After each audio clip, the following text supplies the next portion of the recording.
Toastmaster, fellow members and most welcome guests. Can any one of you here tell me what has been the one ingredient of civilization? You work in the field and it's the topic of my speech. The history of energy is quite fascinating and in many ways parallel the history of mankind itself in a lot of ways. And mankind's first forays into the world of energies were twofold. The first one was quite dramatic. It was the discovery of fire about 1 million years ago. But it nevertheless took about the same amount of time, 1 million years, for mankind to learn to master fire completely and utterly. In the intervening time, we had to make do and man with one substitute, the human body itself. The human machine is quite wonderful in many respects. It is very flexible and very versatile. Robots still cannot accomplish what a human body can do. Just think for a second, in our own average lifetime, 70, 80, maybe 100 years, how many tons, thousands of tons, maybe even close to millions of tons, we will be carrying on our back, so with our hands and with our arms. Just think about it for a second. That's quite a lot of mechanical work. And if we look back to the dawn of history, the dawn of civilization, the dawn of organized states, look back to the pyramids. In this day and age, we would say, oh, it will probably take about 10 years to build them again with modern machinery. But the ancient Egyptians did it with no steam engine, no electricity, no machinery of any kind whatsoever. Only through the power of hundreds of thousands of workers and slaves using their muscle, helped by beasts of burden. The human machinery, however, has severe limitation as something to use the energy, something that can best exemplified by this. This is food, a piece of bread, energy for man. But man is rather inefficient at converting this small piece of bread into useful work. Only 20%. There's about 200 kilocalories in this piece of bread.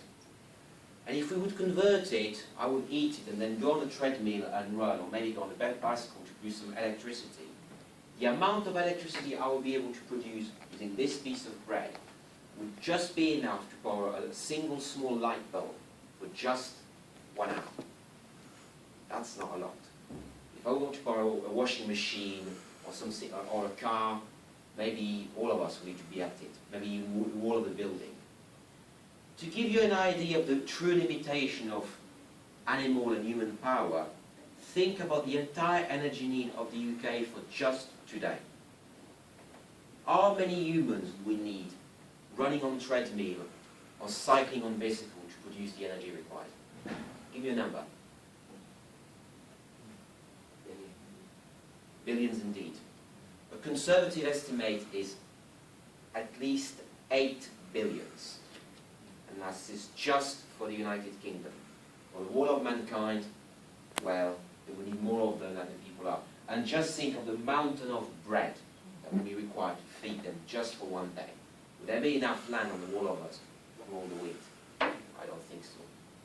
Transcending the limitation of biology, therefore, required one thing: the complete, total, and utter mastery of the power of fire. Fire is in many ways just a chemical reaction. A chemical reaction in this case between the butane contained in this lighter and the oxygen in the air. But where is the energy coming from? Where is it stored? It is fire is simply harnessing the energy of the chemical bond. There are bonds between the carbon and the hydrogen atom of the butane here. And when the oxygen comes in, these bonds are broken. Carbon dioxide, water vapor, and heat are the result. This heat can then be converted into useful mechanical work in a steam engine, a steam turbine, and then eventually into electricity through a dynamo. But really, how important were fossil fuels in the development of mankind? They're very much maligned these days. We think we should get rid of them. They're dirty and everything. But in many ways, they've actually been a boon to mankind. And the one thing, the one ingredient that made the Industrial Revolution possible, just like this is the bread of man, dirty, dusty, and dark coal has been the bread of industry, the one ingredient that made transcending the limitation of biology possible. A bread eaten by the machine that built this city, by the steam engine that powers train from one end of the country to another, transporting millions of people and goods, eaten by the machine that will then produce electricity that are lighting this building. In many ways, modern society, modern industry owes its development to coal and fossil fuel. And in my humble opinion, there will have to be one day later in this century we will have to build a monument to them and sing their eulogy.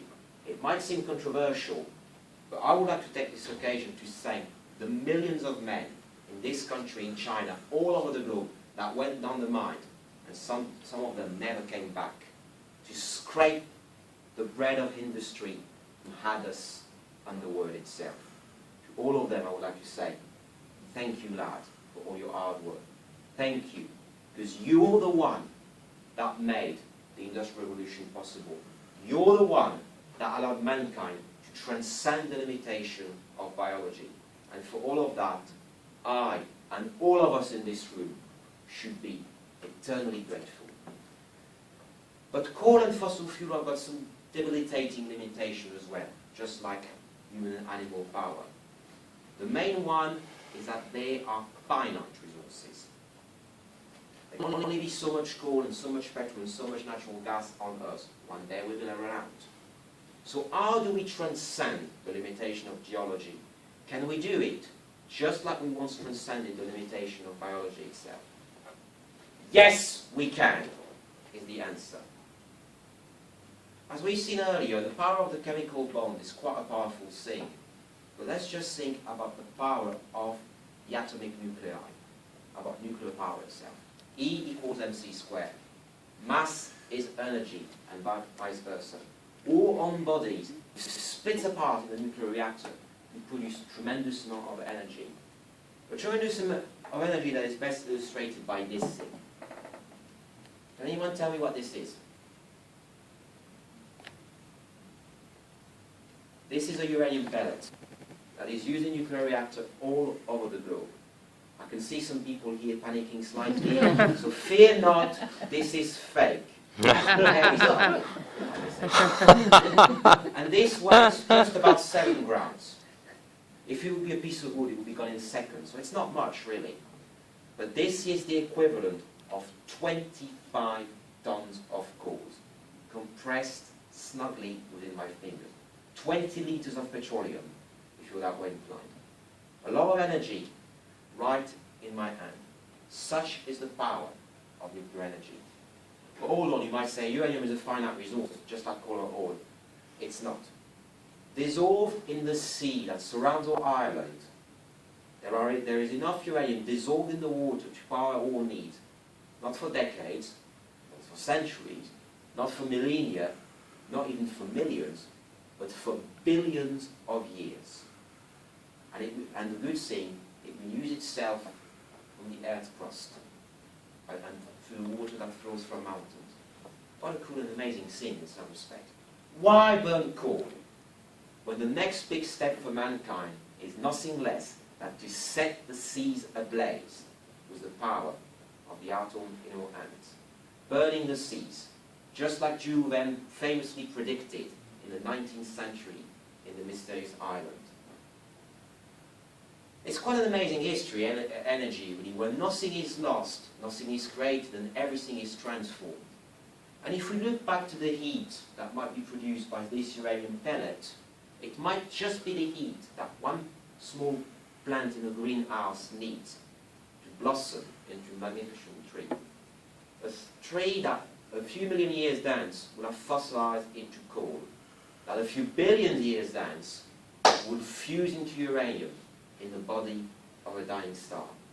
From biology, geology, to infinity. What an amazing history, written by a race of titans descended from Prometheus itself, written by us, the human race.